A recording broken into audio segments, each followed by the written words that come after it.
Justin Canoe from the great independent news outlet, the Tennessee Holler, they captured this just unconscionable video of a woman being evicted. She is suffering from COVID-19. This is a preview of what we could be facing here as Congress utterly fails to come up with a relief package. Let's take a listen. So I've got a friend who was getting evicted. They're throwing everything on the front street. Bunch of cops and sheriffs here. Just came out of the blue. This attorney, Anthony Bradley, said his mother owed medical bills. He went to court while I was in the hospital. I've got COVID, as you know, the heart. The pressure's up to 150. So your partner left you this house. Yes, I've got paperwork, but they've all got it. And you've currently got COVID? Yes. I've been in the hospital. There's medical bills that my partner's mother owed. They came after it almost 2 years after she died. So they're trying to sell the house to pay her bills. I offered to pay him. He apparently set a court date while I was in the hospital, but nobody served me or let me know. The opposing attorney said the house was abandoned while she was in the hospital with COVID-19. 1, 2, 3, 4, 5 police cars. So they made you leave the house while your oxygen was running. Yeah. And now your oxygen tank is empty. I don't have my oxygen. They wouldn't let me get it. It's a horrible video. So just so we're clear on what is happening here. So the house was left to, her name's Leslie, and her partner. Okay, partner is deceased, and partner's mother is also deceased.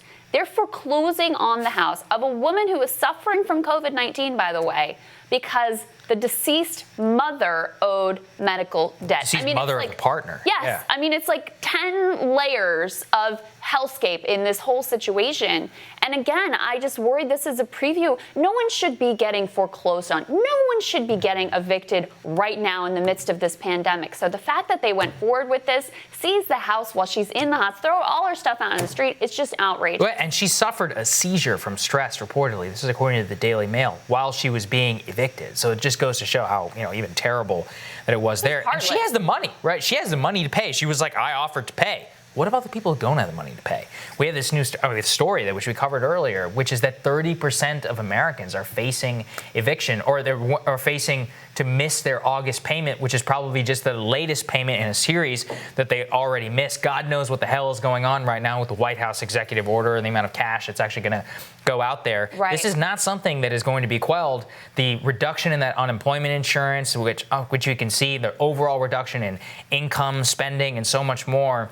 This is our future. That's what you were saying. That's exactly it. You can see just the pain in that woman's face and and her voice, and it's like how many people have been now hospitalized with coronavirus? Hundreds of thousands, right? Facing, they say they won't face medical debt, but then what about all the expenses that they have to pay? What about while they were in the hospital, lost income, their families, so much more? People rely on them for housing. It's just so terrible. You watch a video like that. It's property rights over human rights. That's what it is. It's absolutely outrageous. And you have to think about, too, look, there's so many layers to this. No one should be getting evicted at all to start with. And the president, he wants to say his executive order is going to stop evictions. It doesn't actually do I wish that. it did. I wish it did. I wish he could. I wish we had that in place. It doesn't. Right. It just says, well, you should think about maybe not evicting people. Right. So there's nothing legally in place to prevent further evictions and foreclosures, just like this one, from happening. Then you're so right to bring up the medical debt piece.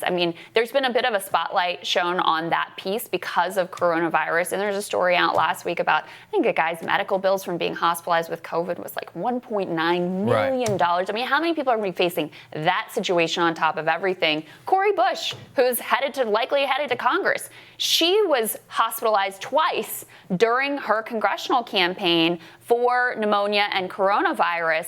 She doesn't have health insurance. Wow. So if you think about Cori Bush is in that situation, how many hundreds of thousands of Americans are dealing with that right now? And so we can never lose sight of the individual human beings who are suffering and being impacted like this. And I just think it's absolutely unconscionable that actions like this are happening in this country when so many people are suffering. Yeah, that's right. Want to make sure we could spotlight that. And if there's any developments in the story, we'll make sure we'll bring them to you. Absolutely. More Rising for you after this.